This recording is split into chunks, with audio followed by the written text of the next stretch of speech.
brought me back to the door of the temple, and there was water flowing from under the threshold of the temple toward the east. For the front of the temple faced east. The water was flowing from under the right side of the temple, south of the altar. He brought me out by way of the north gate, and led me around on the outside to the outer gate that faces east. And there was water running out on the right side. And when the man went out to the east with the line in his hand, he measured 1,000 cubits, and he brought me through the waters. The water came up to my ankles. Again he measured 1,000 and brought me through the waters. The water came up to my knees. Again he measured 1,000 and brought me through. The water came up to my waist.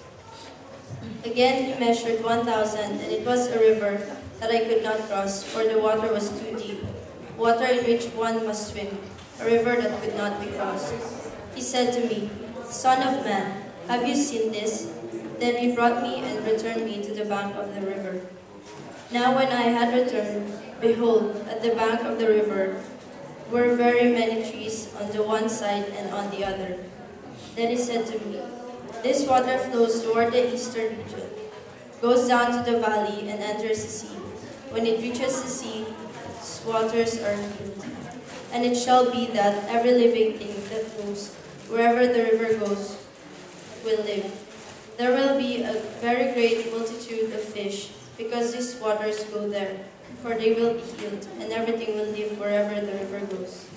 It shall be that fishermen will stand by it from En-Gedi to En-Eglaim. They will be places for spreading their nets. Their fish will be of the same kinds as the fish of the great sea, exceedingly many. But its swamps and marshes will not be healed. They will be given over to salt. Along the bank of the river on the side and that will grow all kinds of trees used for food. Their leaves will not wither, and their fruit will not fail. They will bear fruit every month, because their water flows from the sanctuary. Their fruit will be for food, and their leaves for medicine. Praise be for the reading of His word of God. So let us be seated.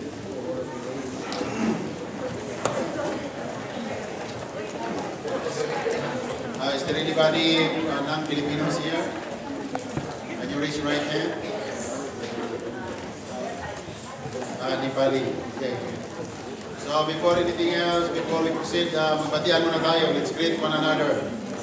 Sabihin mo sa katabi mo, can you say to your seatmate na alam mo, bless ako sa iyo. Sabihin mo, ano nga ang pangalan mo?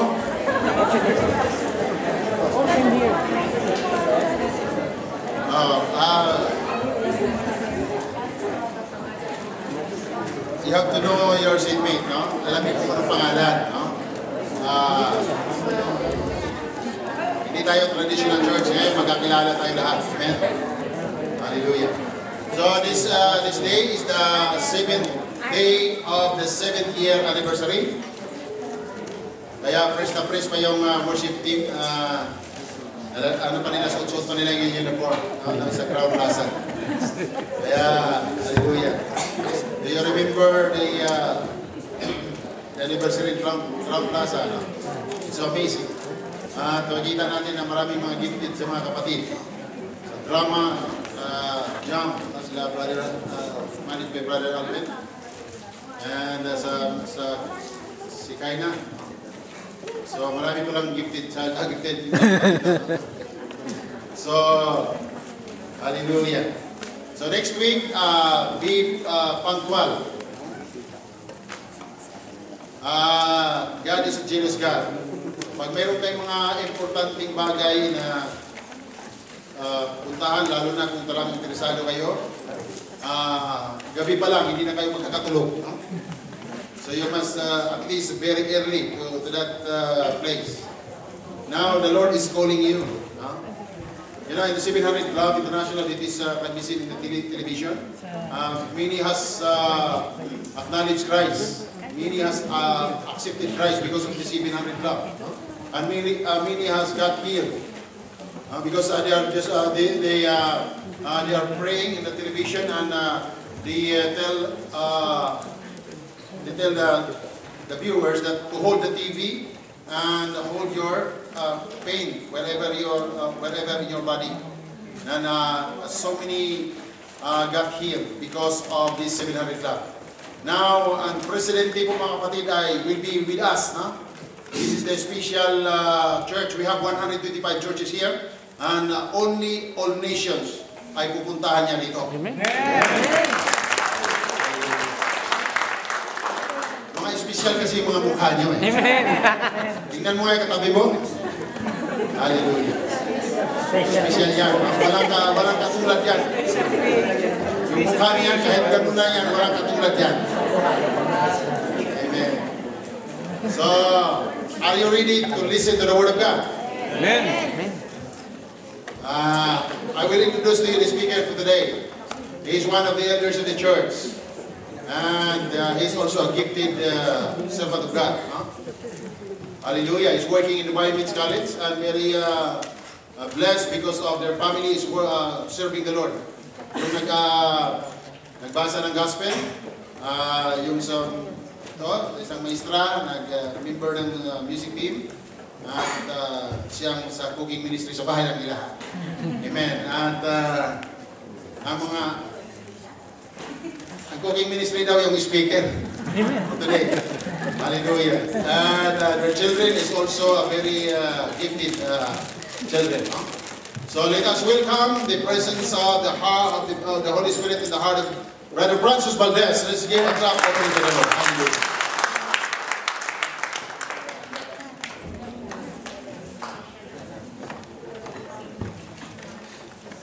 Amen.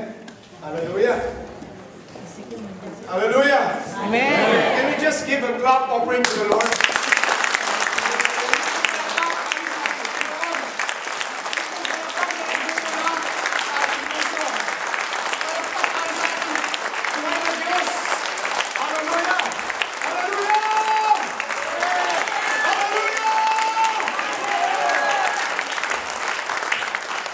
Meron pong isang kongregasyon that as they were worshiping God, at meron po doon sa kongregasyon na yan, as they were worshiping, ay siya ay napuspos.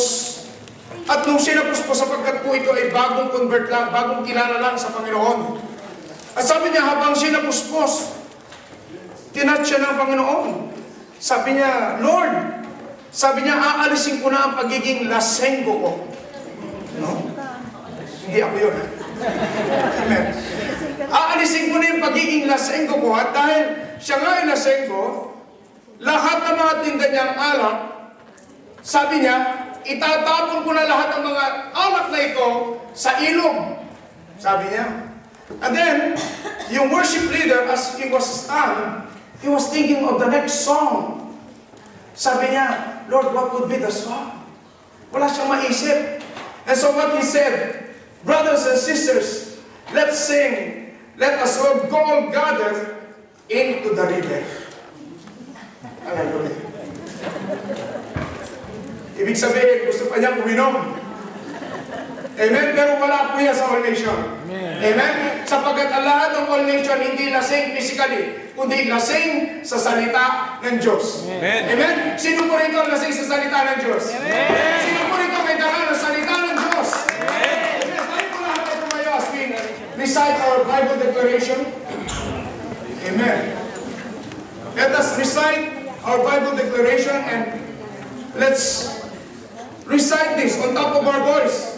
Taas po natin, even yung ating mga mobiles. At kung wala po kayo, ilagay niyo po yung kamay sa tapat ng inyong puso. And let us declare this on top of our voice.